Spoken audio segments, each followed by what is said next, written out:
Assalamualaikum and hi. Today we are going to learn about technique of differentiation. Before we proceed with the calculation, let me explain what is differentiation. For question 1, differentiation is a fundamental concept in calculus dealing with the rate which a quantity changes.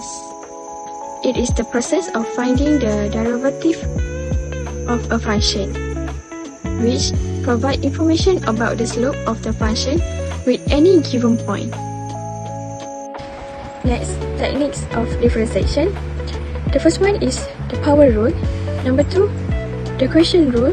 Number 3, the constant rule. Number 4, the constant multiply rule. Number 5, sum and difference rule. Number 6, the product rule. Number 7, the chain rule.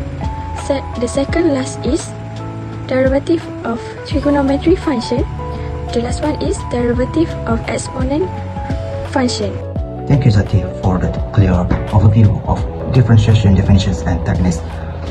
Now, let's put those concepts into practice with question 2. Starting with part A, we have y equals e to the power of s squared sine s cubed. This requires the chain rule, but with an extra twist. Our exponent itself is a product of two different functions, meaning we must use the product rule to find its internal derivative. First, the outer derivative of an exponential function, base e, is simply e to the power of s squared sine s cubed itself. Right. So next, we multiply by the derivative of that complex exponent using the product rule. We take the derivative of the first term, 2s times the sine term untouched plus the term untouched s squared times the derivative of the sine layer, which gives us 3s squared cos s cubed via a quick inner chain rule. Combining those terms gives us 2s sine s cubed plus 3s to the power of 4 cos s cubed. So grouping it all together neatly, our final derivative for part A is this entire expression multiplied by our original exponential function. Thank you, Zati, for that clear overview of differentiation definitions and techniques. Now, let's put those concepts into practice with question 2. Starting with part A, we have y equals e to the power of s squared sine s cubed. This requires the chain rule, but with an extra twist. Our exponent itself is a product of two different functions, meaning we must use the product rule to find its internal. Moving on to part B, we are differentiating the fraction plus 5s over s plus 2 to the power of 3. Because this is a fractional expression, we must switch gears and use the quotient rules. Right, so let's define our pieces. The derivative of our numerator u is negative 5 sine 5s, and the derivative of our denominator v requires the power chain rule, yielding 3 times s plus 2 to the power of 2. Plugging these components into the quotient rule formula gives us this large fraction over our square denominator, which will simplify into s plus 2 to the power of 6. And then notice that both terms in the numerator share a common factor of s plus 2 to the power of 2. By factoring that out, we can cancel it cleanly against the bottom, and then this reduces the denominator's power from 6 down to 4, leading us to our final simplified answer, negative 5 times s plus 2 sine 5s minus 3 cos 5s all over s plus 2 to the power of 4. Moving on to part B, we are differentiating the fraction cos 5s over s plus 2 to the power of 3. Because this is a fractional expression, we must switch gears and use the quotient.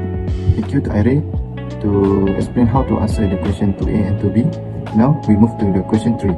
Question 3 given 4ye to the power of 3s plus sine y squared equal to 2. Find dy ds using implicit differentiation. First of all, we must add d ds both sides.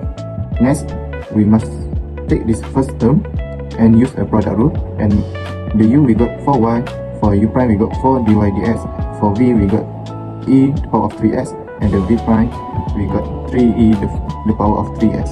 Next, we insert into the formula, and the answer we got 4e to the power of 3s dy ds plus 12ye to the power of 3s. Next, The second term is sine y square dy ds. For this term, we use a chain rule. So we got d ds sine y square equal to cos y square multiplied by d ds y square. For d ds y square, we got a 2y dy ds. Then we multiply by cos y square, and we got a cos y square y dy ds, or you can use 2y cos y square dy ds. Next, we done for DDS left side. Now we DDS the right side. The right side is 2. After we derive, we got 0. Next, we combine all together the terms, and we got 4e to the power of 3s dy ds plus 12ye to the power of 3s plus 2y cos y square dy ds equal to 0. After that, we will keep the term with dy ds on the left side and the term without dy ds on the right side, which is it become a negative 12ye to the power of 3s.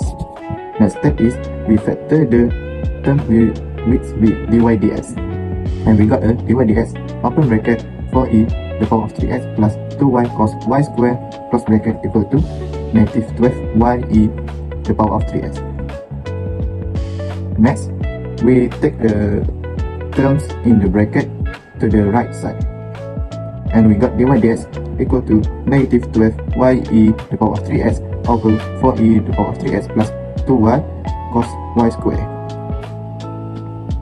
The last answer is negative 6ye to the power of 3s over 2ye to the power of 3s plus y cos y square. Thank you, Aki, for answering question 3. Now, let's look at question 4. For question 4, we need to estimate the value of 4 over 3 plus 1.0 square using linear approximation to 3 decimal place. Let's do it step by step. For step 1 is to turn this into the function. We need to change the 1.05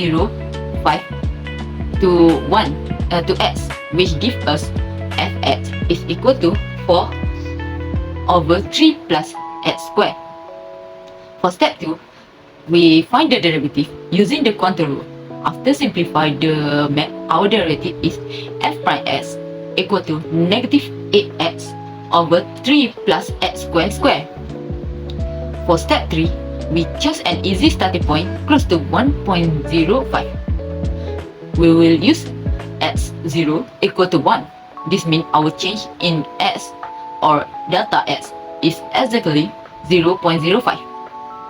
In step 4, we plug x square x0 equal to 1 into both of our formula, the original function, which is fx, and the derivative function f prime x. After simplify it, f1 equal to 1, meanwhile f prime x 1 equal to negative 0.5. And lastly, for step 5, we need to use linear approximation formula. The formula is fx approximation f at 0 plus f prime at 0 multiplied by delta x. After that, we will get 1 plus negative 0.5 multiplied by 0.05, and the final answer will be 0.975. Thank you. Differentiation is a fundamental concept used to determine the rate at which a function changes. It tells us the slope or curve at any point. This tool allows us to find the rating of almost any function and useful in science, engineering, or business, where we want to know how fast something is moving or changing.